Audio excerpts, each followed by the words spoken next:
Hello students, how are you? I hope you are doing good bachcho. So today we are going to start a new chapter which name is The New Flower. Let's begin with introduction bachcho. The New Flower by Ruskin Bond is a story about a young person who finds a special flower in the mountains. It is a tale about discovery, hope and the beauty of nature set in the sincere Himalayas landscape. Have you ever find anything like the flower discovers in the story? तो ये जो story है बच्चों क्या दिखाती है? The new flower जो Ruskin bond के थ्रू लिखी गई है। स्टोरी में बताया गया है एक यंग पर्सन के बारे में जो एक स्पेशल फ्लावर है माउंटेन्स पर, एंड वहाँ पर बच्चों कैसे उसकी डिस्कवरी हुई है, होप से रिलेटेड, ब्यूटी ऑफ नेचर से रिलेटेड, वो पूरा एक्सप्लेन करते हैं और बताते हैं। देन देखते हैं बच्चों चैप्टर के अंदर किस तरह से एक्सप्लेनेशन दिया गया है। It was the first day of spring according to the Hindu calendar, but there in the Himalayas is still lit and seems mid-winter. A cold wind hummed and whistled through the pines, while dark rain clouds were swept along by the west winds, only to be thrust back by the east wind. Then बच्चों ये day था spring का जो कि Hindu calendar के हिसाब से आ जाता है, और उस अकॉर्डिंग बच्चों हिमालय जो है वहाँ पर पूरा स्टिल वो सीन्ड है, मिड विंटर वहाँ पर आ चुका है, कोल्ड विंड है, ठंडी ठंडी हवाएं बह रही है बच्चों प्रॉपर तरीके से। And next point while dark rain clouds आए हुए हैं जो हर जगह स्वैप्ट कर रहे हैं along by the west wind only to the thrust back to the east wind. I was climbing the steep road to my cottage at the top of the hill when I was overtaken by the 9-year-old Usha hurrying back from the school. She had tied a scarf round her head to keep her hair from blowing. Dark hair and eyes and pink cheeks were all assorted by the patches of snow still laying on the hillside. Then मैं वहाँ पर चढ़ रहा हूँ बच्चों steep के ऊपर, धीरे धीरे ऊपर स्टीप रोड के ऊपर एक कॉटेज के पास जा रहा हूँ एट द टॉप ऑफ हिल पर, और जहाँ से मैं देखता हूँ एक 9 years old उषा वो अपना hurrying back from the school और फटाफट स्कूल से आ रही है बच्चों. देन उसने एक स्कार्फ पहना हुआ है जैसा कि आपको पिक्चर में नजर आ रहा है, उसने स्कार्फ पहना हुआ है प्रॉपर तरीके से अपने हेड पर, और हेयर फ्रॉम द ब्लोइंग, और हवा भी उसके बच्चों काफ़ी लग रही है तो बाल उड़ रहे हैं, डार्क हेयर है, आईज है, पिंक चेक्स हैं, एंड पूरा एसेंट्रेटेड है by the patches of snow still laying on the hill side, और पूरी हिल साइड पर हर जगह स्नो ही स्नो नजर आ रही है. Look she said pointing a new flower, और जैसे ही बच्चों पॉइंट करके बोलती है देखो एक नया flower. It was a single butter yellow blossoms and it stood like a bright star against the dry winter grass. I hadn't seen anything like it before and had no ideas what its name might be. No doubt its existence was recorded in some botanical tome. However, for me it was a new discovery. Shall I pick it for you? Asked Usha. Then बच्चों ये काफ़ी ऐसा इतना प्यारा सा flower था, single था, butter yellow blossoms था, और वहाँ आराम से ब्राइट स्टार में खड़ा हुआ, ऐसा लग रहा था पूरा ब्राइट स्टार है विंटर ग्रास के ऊपर, काफ़ी सुंदर लग रहा था. ऐसा लग रहा था मैंने कभी ऐसा फ्लावर देखा ही नहीं है, एंड इसका क्या नाम हो सकता है, मुझे डाउट है इसका नाम क्या हो सकता है. एंड सम बॉटेनिकल टॉम की तरह शायद ये हो सकता है उनमें भी रिकॉर्ड किया गया हो इस फ्लावर को, क्या पता ये हमारी कोई नई डिस्कवरी हो. देन उषा बोलती है क्या मैं इसको तोड़ लूँ? No don't I said, it may be the only one. If we break it there may not be any more, let leave it there and see if it seeds. Then वो बोलता है नहीं नहीं तोड़ना नहीं है, क्या पता पूरे वर्ल्ड में एक ही फ्लावर हो, ऐसे कोई और फ्लावर ना हो, पहले रहने दो मैं इसको देखता हूँ क्या इसमें कोई सीड भी है. फैक्टोपीडिया के अंदर करते हैं बच्चों read out. The story reflects Ruskin Bond's deep connections of the Himalayas regions which often serves as a source of inspirations for his stories. We scrambled up the slope and examined the flower more closely. It was very delicate and soft petals and looking as if it might fall at any moment. Then मैं उसके पास जाता हूँ, अच्छे से देखता हूँ, examine करता हूँ उसको फ्लावर को बहुत ध्यान से, एंड काफ़ी सॉफ्ट है पेटल्ड उसके, एंड देन डेलिकेट लग रहा है. देन उसको देखता हूँ and it will be finished if it rains said Usha. Usha ने बोला अगर बारिश आएगी ना तो ये मर जाएगा, खत्म हो जाएगा. And it did rain that night. Rain mingles with sleets and hail. It rattled and swirled on the tin roof. But in the morning the sun came out. और वो बोलती है कि बारिश आ जाएगी रात को और फिर ऐसे यहाँ पर बारिश में ही ये मिंगल हो जाएगा और पूरा स्लीट के साथ यहाँ पर बर्फ पड़ जाएगी, हेल हो जाएगा और ये सब खत्म होने वाला है फिर. But in the morning the sun came. I walked up the road without really expecting to see the flower again. And Usha had been right. The flower had disappeared in the storm. But two other birds, unnoticed by us the day before, had opened. It was as though two teeny stars had fallen to earth in the night. Then जैसा उषा ने बोला था वही हुआ, expecting जो कर रही थी, एंड फ्लावर दोबारा से दिखाई नहीं दिया. देन उषा यहाँ पर राइट थी और यहाँ पर फ्लावर तो डिसअपियर्ड हो गया था स्टॉर्म में, लेकिन अलग से ही अलग से अदर बर्ड्स नजर आ रही थी जो हमने नोटिस नहीं की थी उस दिन पर, और वो हैड ओपन्ड और धीरे धीरे खुल रही थी. It was two tiny stars की तरह वो नजर आ रही थी अर्थ के ऊपर. I did not see Usha that day, but the following day when we met on the road I showed her the fresh blossom. They were still there 2 days later when I passed by, but so were two goats grazing on the short grass and thorny thickness of the slope. I had no idea if they were partials to these particular flowers, but I did not know the goats would eat almost anything and I was taking no chances. Then बच्चों मैंने देखा नहीं, उषा ने क्या कहा, मैंने तो उस दिन इसको देखा नहीं था. अच्छा ठीक है, देन हम मिलते हैं दोबारा से रोड पर और यहाँ पर मैं उसको शो करता हूँ फ्रेश ब्लसम्स को और कह रहे देखो ये अभी भी यहाँ पर है. 2 days later when I passed by, जब मैं इसको देखता रहता हूँ अभी भी देखो दिखाई दे रहे हैं. But so where and so were 2 goats grazing on the short grass. और बच्चों वहाँ पर 2 गॉड थी जो ग्रास को ग्रेज कर रही थी, थ्रोनी थिकनेस को स्लोप के ऊपर, और उनको कोई आइडिया नहीं था मुझे किसी तरह का भी कि ऐसा हो सकता है पार्शियल फ्लावर्स के साथ. And I did not the goats would eat almost anything. और जो गोट थी उन्होंने ऑलमोस्ट सब खा लिया था, बट मैं सोच रहा था I was taking no chances कि कहीं भी मैं चांस लेना नहीं चाहता था. पता चला गोट ही उनको खा गए. Scrambling up the steep slope I began to shoo them away. One goat retreated, but the other lowered its horns, gave me a baleful look, and refused to move.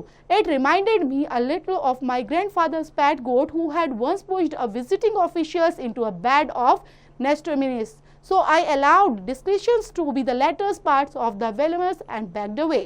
Then बच्चों मैं उनको भगाने की कोशिश कर रहा हूँ कि यहाँ से चली जाएं, तो प्रॉपर तरीके से वो कोशिश कर रहे हैं इनको नीचे जाने के लिए, लेकिन वहाँ पर तो बच्चों वो पूरा ऐसा गुस्सा और दिखा रही है, रिफ्यूज कर रही हैं कि मुझे जैसे नीचे नहीं जाना इस तरीके से. देन वहाँ पर वो फिर भी मना करने के बावजूद भी वो कोशिश कर रहा है कि वो यहाँ से चली जाए, नहीं तो फ्लावर्स को ख़त्म कर देंगे, उनको खा जाएंगी. Just then Usha came along and seizing up the situation came to the rescue, and she unfurled her prettiest blue umbrella and advanced on the goat language. She had her own guides and home. The beast retreated and the flowers had my dignity were saved. Then Usha भी बच्चों उस दिन उसके साथ ही आ जाती है and वो देख रही है उस सिचुएशंस को और कोशिश कर रही है उनको रेस्क्यू करने के लिए, क्योंकि कहीं ना कहीं बच्चों जो वो थी यहाँ पर Usha she flooded her pretty blue umbrella के साथ वो आती है और advanced on the goat language. और वो क्या समझ रही है, जैसे गोट की लैंग्वेज को भी समझने की कोशिश कर रही है. क्यों? क्योंकि कैसे समझ पा रही थी, क्योंकि बच्चों उसके पास पहले से ही गोट थी उसके घर में, इसलिए वो सब चीज़ों को समझ पा रही थी. लेकिन वो फ्लावर्स की डिग्निटी को भी देख रही थी जिसको सेव करना था. As the days grew warmer the flowers faded and finally disappeared. I forgot all about them and so did Usha. There were lessons and exams for her to worry about and rent and electricity bills to occupy a writer's thoughts. Then यहाँ पर बच्चों अब धीरे धीरे हम flowers के बारे में भी भूल रहे थे, क्योंकि फ्लावर्स फेडेड हो गए थे, फाइनली वो डिसअपियर्ड हो चुके थे एंड मैं भूल चुका था उनके बारे में और उषा भी भूल चुकी थी, क्योंकि उषा के लेसन्स, उनके एग्जाम, सब चीज़ों के लिए वो वरी हो रही थी. And rent for the electricity bill to occupy to the writer's thought. The months passed, summer and autumn came and went with their own more showy blossoms, and no times at the winters returned with cold winds blowing from all the direction. And बच्चों महीने पास होते चले गए, summer autumn आ गया अब दोबारा से, and went फिर चले भी गए, दोबारा से ही मोर शानी ब्लसम्स आते हैं एंड वहाँ पे ब्लसम्स आए, शो करते हैं, फिर डिसअपियर हो जाते हैं. तो इस तरह से जो विंटर है वो आता है कोल्ड विंड के साथ और अपनी डायरेक्शन को बदलते हुए और उनको इधर उधर ले जाता है. One day I heard Usha calling to me from the hillside. I looked up and saw her standing behind a little clusters of golden star-shaped flowers, not perhaps as spectacular and worse fields of gold doffling. Then बच्चों यहाँ पर daffodils, and the nevertheless an enchanting sight for one who had played a small part in keeping them alive. Then एक दिन पर बच्चों उषा ने सुना, क्या सुना, कि वो मुझे बुला रही है हिल साइड पर, और वहां पर वो मुझे क्या दिखा रही थी बच्चों, बिहाइंड अ लिटिल क्लस्टर के पीछे एक golden star shaped flower. Net पर शायद आ चुका था, और वो था एक गोल्डन डेफोडिल जो उसने पहले कभी नहीं देखा था और काफी सुंदर लग रहा था. who had played a small part in keeping them alive. Interlink के अंदर बच्चों, how does the discovery of a new flower is the stories compare to movements of the unexpected beauties or inspirations of your own life. Where there had been one flowering plant, there were now several. Usha and I speculated on the prospects of the entire hillsides being covered with the flowers in a few years' time. I still do not know the botanical name for the little flower. I cannot remember long Latin names anyway, but Usha tells us that she has seen it growing near the farthest village on the next mountain, and that the hill peoples call it Basant, which means spring. Although I am just a little disappointed that we are not, after all, the discoverers of a new species. This is outweighed by our pleasures is knowing that flower flourishes in the adversities may it multiply. Then बच्चों यहाँ पर जो उषा है वो दिखाती है सब चीज़ों को हिल साइड में कवर किया हुआ था उन फ्लावर से, एंड वो सब चीज़ों को देखते हुए बोलते हैं कि मुझे जैसा वो फ्लावर देखा था ना मैंने पहले, वो मुझे नज़र नहीं आया अभी तक, एंड मैं उसी का वेट कर रहा हूँ. और फ्लावर्स तो नज़र आ रहे हैं लेकिन वो फ्लावर मैं देखना चाहता हूँ. शायद उषा ने बताया कि मुझे कि वैसा फ्लावर है उनके फादर्स की विलेज में जो कि नेक्स्ट माउंटेन पर है, लेकिन मैं देख नहीं पाया. वो उनको जनरली बसंत का नाम देते हैं और स्प्रिंग सीजन के अंदर वो ग्रो करता है. तो जब मैं उसको देखा लेकिन उसको प्रॉपर तरीके से मैं वहाँ जाकर नहीं देख पाया. एंड ये कहीं ना कहीं बच्चों जो नई स्पीशीज़ होती हैं तो उसको डिस्कवर कर लेते हैं, और डिस्कवर करने के बाद न्यू स्पीशीज़ से ही बच्चों एक के बाद दूसरा, दूसरे के बाद वो फ्लरिश होते रहते हैं, और इस तरह से मल्टीपल होते हुए और ज़्यादा प्यारे फ्लावर बन जाते हैं जो बहुत सारे हो जाते हैं. देन बच्चों ये प्यारा सा चैप्टर यहीं पर फिनिश होता है जो लिखा गया है रस्किन बॉन्ड के थ्रू. तो इस चैप्टर से रिलेटेड दिए गए हैं बच्चों वर्ड फाइंडर, तो इनको भी कंप्लीट करेंगे और याद भी करेंगे. तो कर लेते हैं बच्चों एक्सरसाइज स्टार्ट इस चैप्टर से रिलेटेड, जो कि फर्स्ट क्वेश्चन रिलेट कर रहा है फिल इन द ब्लैंक से related. It was the first day of spring. तो इस तरह से ओरो को भी कंप्लीट करेंगे जो कि चैप्टर के अंदर से फाइंड आउट करते हुए. अब नेक्स्ट क्वेश्चन रिलेट कर रहा है बच्चों स्ट्रेट ट्रू और फॉल्स से. It was first day of spring according to Hindu calendar. So this is the right बच्चों. This is a true. Then C part के अंदर आप सेंटेंस मेक करने वाले हैं for the following words like harmed, cottage, examined, blossoms and rescued. So make sentence में दिया गया है बच्चों फर्स्ट वर्ड harmed जिसमें होगा he harmed to himself. इसी तरह cottage, examined, blossoms and rescued का भी फॉलो करेंगे एंड सेंटेंस फॉर्म करेंगे. आंसर द फॉलोइंग क्वेश्चंस में दिया गया है बच्चों What shows that it was midwinter in Himalayas? क्या चीज़ ऐसी शो करती है कि मिड विंटर इन हिमालयाज में है? तो फ्लावर का आना बच्चों जो कि बिल्कुल डिफरेंट फ्लावर था और जो ऑथर ने कभी देखा ही नहीं था, उसके बेस पर वो बोलते हैं मिड विंटर इन हिमालयाज में. देन वहाँ पर उनकी जो शाइनी विंड ब्लो कर रही है, पूरा शाइनी स्नो है, तो उसको देखते हुए बच्चों पूरा आप एनवायरमेंट सराउंडिंग्स देखेंगे तो उन बेस पर आप बोल सकते हैं mid winter in Himalayas. Then बच्चों नेक्स्ट है एनरिच योर स्किल्स के अंदर आपको कंप्लीट करना है match the objects with their sound. तो यहाँ पर अलग अलग बेस पर बच्चों आप किसी को भी मैच करना है लेकिन प्रॉपर एप्रोप्रिएट वर्ड के साथ. लाइक अगर हम कर लेते हैं तो विंड के साथ जैसे रसल जाता है बच्चों, इसी तरह आपने कंप्लीट करना है सबकी साउंड को उनके ऑब्जेक्ट्स के साथ. नेक्स्ट क्वेश्चन है बच्चों जो रिलेट कर रहा है ग्रामर से रिलेटेड, और इसमें हम सीखने वाले हैं सेंटेंसेस एंड इट्स टाइप्स को लेकर. A group of words that makes complete sense is called a sentence. Example colour white favourite is my. This में no sense therefore it is not a sentence. My favourite colour is white. This makes complete sense and therefore it is a sentence. There are 4 kinds of sentence बच्चों. assertive और declarative sentence जिसको statement में form करते हैं, imperative sentence जो command होती है, interrogative sentence questions वाले, and exclamatory sentences and exclamation mark जिसके अंदर compulsory होता है वैसे sentence form करना.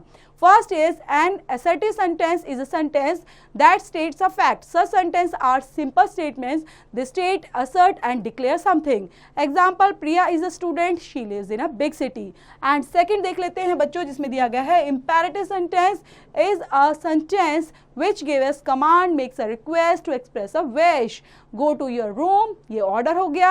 Please lend me your book, request, have a good time at the picnic, a wish. Next रहेगा बच्चों third, exclamatory sentence is a sentence that expresses sudden and strong feelings such as surprise, wonder, pity, sympathy, happiness and gratitude से relate होती है. Example, what a shame, boy, am I tired. Interrogative sentence होता है बच्चों जैसा sentence that ask a question, what is your name, where do you live. And next है बच्चों, identify the kinds of sentence as exclamatory, imperative, assertive और interrogative sentence find out करेंगे और लिखेंगे. जैसे लाइक है बच्चों गो देयर. आप गो देयर से आपको क्या लग रहा है बच्चों, किससे रिलेट करता है, उस तरह से है बच्चों. तो जहां पर आप विश करते हो, कमांड करते हो, तो ये है इंपेरेटिव सेंटेंस. तो फर्स्ट में आप इंपेरेटिव राइट डाउन करेंगे, इसी तरह और सेंटेंस को पढ़ेंगे और यहाँ पर राइट डाउन करेंगे करेक्ट. नेक्स्ट है बच्चों राइटिंग स्किल्स. तो राइटिंग स्किल्स में आप करने वाले हो डिस्क्राइब द फॉलोइंग पिक्चर्स को इन योर ओन वर्ड्स में. एंड स्पीकिंग पोर्शन के अंदर आप स्पीक करेंगे on the topic of my dream vacation. And real life connect के अंदर देन कंप्लीट करना है have you ever stumbled upon something unexpected और extraordinary in nature against to the posthumous discoveries of the new flowers in the new flower. How did the experience influence your perceptions of the natural world? Then activity complete करनी है बच्चों जो relate कर रही है pressed flower book mark से related. और यहाँ पर बच्चों मटेरियल आपको दिया गया है, क्या क्या रिक्वायरमेंट है वो कलेक्ट करेंगे. देन यहाँ पर इंस्ट्रक्शंस दी गई हैं बच्चों 8 फॉर्म में, जो आप 1 बाय 1 फॉलो करते हुए इस एक्टिविटी को कंप्लीट करेंगे खुद से. तो ये प्यारा सा चैप्टर बच्चों यहीं पर फिनिश होता है. चैप्टर को पढ़ना है, रीड आउट करना है और जो भी रिमेनिंग एक्सरसाइज है don't forget to complete them बच्चों.